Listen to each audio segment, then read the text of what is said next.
નમસ્કાર, આપ જોઈ રહ્યા છો જનસાક્ષી ન્યૂઝ। નજર કરીએ આજના મુખ્ય સમાચારો પર। પક્ષી સૃષ્ટિમાં સુગડી નામનું નાનેરું પારેવું તેની માળા ગૂંથવાની ખાસ કાબેલિયતને કારણે અનોખું સ્થાન મેળવે છે। પક્ષીઓ માળા બાંધે અને અંતે લોકોના દીવાનખંડમાં સુશોભનનું કેન્દ્ર બની રહે છે।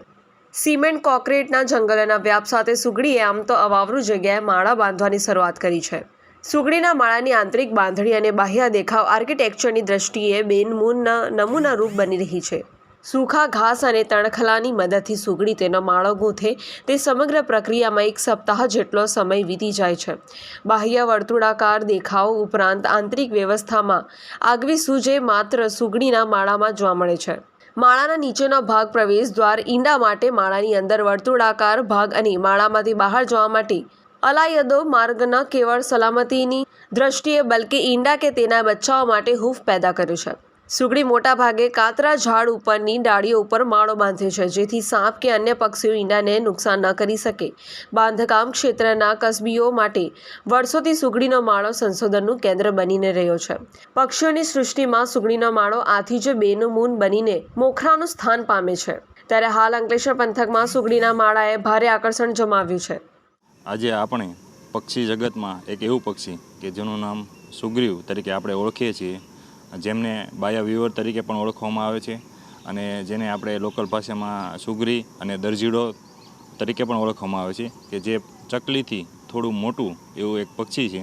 અને એ પક્ષીની આપણે ખાસિયત જોઈએ તો તેમનો માળો અથવા એના ઘર બાંધવાની જે કળા છે એ એમની મુખ્ય ખાસિયત છે।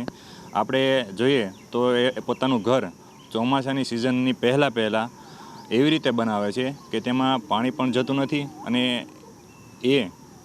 એવી રીતે એનું ઘર બનાવે છે કે જે આપણે જે આર્કિટેક્ચર કહીએ અને જે આપણા ઘરો જે બનાવે છે, ડિઝાઇન કરે છે, એવી રીતે પોતાનું ઘર એવી રીતે ડિઝાઇન કરીને બનાવે છે કે જેમાં સાપ પણ એના ઈંડાને અથવા એના બચ્ચાને નુકસાન કરી શકતો નથી। અને એ એવી જગ્યાએ માળો બનાવે છે જેવી કે કાંટાળી કોઈ વનસ્પતિ હોય અથવા ઊંડા કૂવા હોય કે જ્યાં અન્ય કોઈ જીવ પહોંચી ના શકે અને પોતાના બચ્ચા અથવા ઈંડાના નુકસાન ન કરી શકે।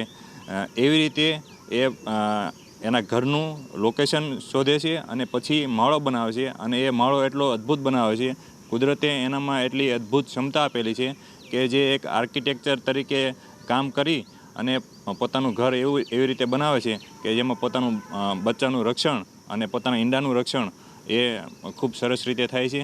અને